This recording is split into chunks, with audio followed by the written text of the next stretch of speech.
বাসায় টমেটো আছে, ভাত আছে, ডায়েট কাল থেকে। এই টমেটো ভর্তা দিয়ে 2 প্লেট ভাত খেয়ে ফেললে আমাকে ব্লেম দিও না। সিম্পল রেসিপি বাট টেস্টে ফুল অন ভরপুর। চলো দেখে নি কীভাবে এই ইনোসেন্ট টমেটোকে স্পাইসি বানানো যায়। প্রথমে মাঝারি সাইজের 2টা পেঁয়াজ, 4-5 কোয়া রসুন, 8-10টা কাঁচামরিচ ও ধনিয়া পাতা কেটে নেব। তবে ছাঁচি কিরানি আপুরা আরও বেশি মরিচ অ্যাড করতে পারো, কারণ এই ভর্তাতে ঝাল না হলে মজাই নাই বস। মাঝারি সাইজের 5টা টমেটো কিউব করে কেটে নিলাম। এবারে কড়াইতে তেল গরম করে এক এক করে পেঁয়াজ, রসুন, কাঁচামরিচ দিয়ে দেব। শুকনো মরিচ অনেকে অ্যাভয়েড করে, তাই আমি ফ্রেশ কাঁচামরিচ দিয়েই ভর্তাটা বানাই, বাট টেস্ট একদম নেক্সট লেভেলে। সব কিছু নাইসলি ব্রাউন কালার না হওয়া পর্যন্ত ভালো করে ভেজে নেব। কেটে রাখা টমেটো, ধনিয়া পাতা ও লবণ দিয়ে 2 মিনিট ভালো করে নেড়েচেড়ে দেব।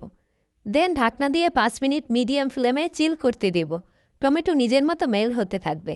5 মিনিট পর দেখবে টমেটো থেকে পিওর পানি পার্টি স্টার্ট হয়ে গেছে। এবার গ্যাসের ফ্লেম হাই করে ননস্টপ নাড়াচাড়া করতে থাকবো যতক্ষণ না পানি ফুললি ড্রাই হয়ে যায়।